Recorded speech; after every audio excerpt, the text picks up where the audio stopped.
So, little quick story time. So I had a client that texted me on Thursday for an appointment for Sunday. Asked if I have any openings. I said yes, I have an opening at noon. She said, well, I go to church, so can we do something later? I say 12:30 or 1. She said 12:30 is perfect. I say cool.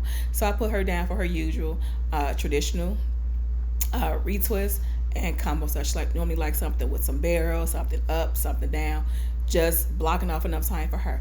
And then my booking site sent her a message on yesterday saying, hey, Twana will see you on Sunday at 12:30. So this client called me. She was like, hey, Twana, how you doing? I was like, hey, boo, how you doing? She's like, I'm good. I say, I'm wonderful. Thank you for asking. I say, what's up? She said, I didn't book an appointment with you on Sunday at 12:30. I said, yes, you did. You texted me. She was like, no, I did not. I said, Tanika, yes, you did. She said, Twana, no, I did. I said, hold the line. I said, let me go find out the thread. I go to our thread.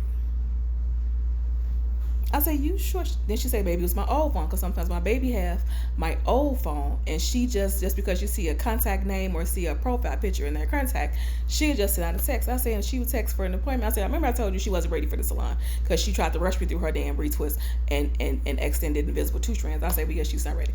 I said, but hold on, let me see something. So I go to my other client that has the same name. She has sister locks, which I am now transitioning her into micros. I said, oh my God. So when I tell you, like, everything in me froze, because first, when I do micro locks, sister locks, I'm not a sister lock loctician. When I do micros, I block off that entire day, because a lot of times clients go extended amount of times before coming in for their retightening. And also, it's really hard to really say how soon I could be done. I do not like to rush.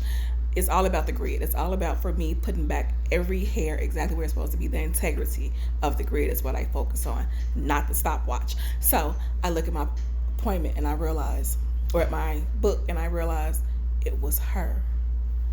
And before I checked my booking site, I just prayed. I was like, Father, please don't let nobody else have booked after the client that has traditional locks. And I went to my book. One eye open, one eye closed. I was like, Lord,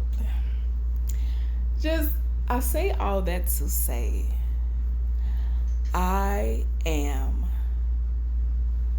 so grateful that I have learned the process to not lean on my own understanding. Okay?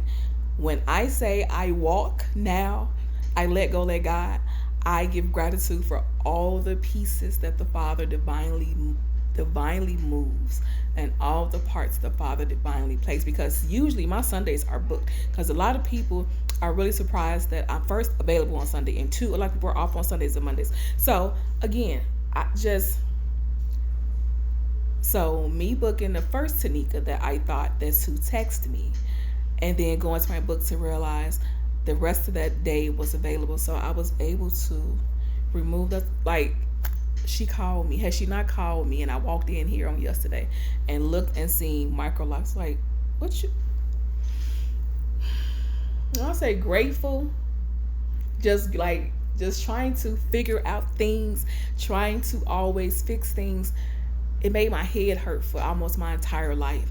And I have learned to just let go. I have learned to just let God, and just knowing that everything is exactly to His plan. Because I would have been crazy as hell to realize I had a micro lock and I walked in here tomorrow, and another person had booked right after her, and then somebody else booked, because now I had to cancel other 2 because I do not. Okay, just leaning on the Father's understanding is all I need in my life, all day, every day. And I am grateful that I have accepted it, I have embraced it, and that there are no mistakes ever made. We make the mistakes. The Father just does miracles, okay? So that's it. I love y'all.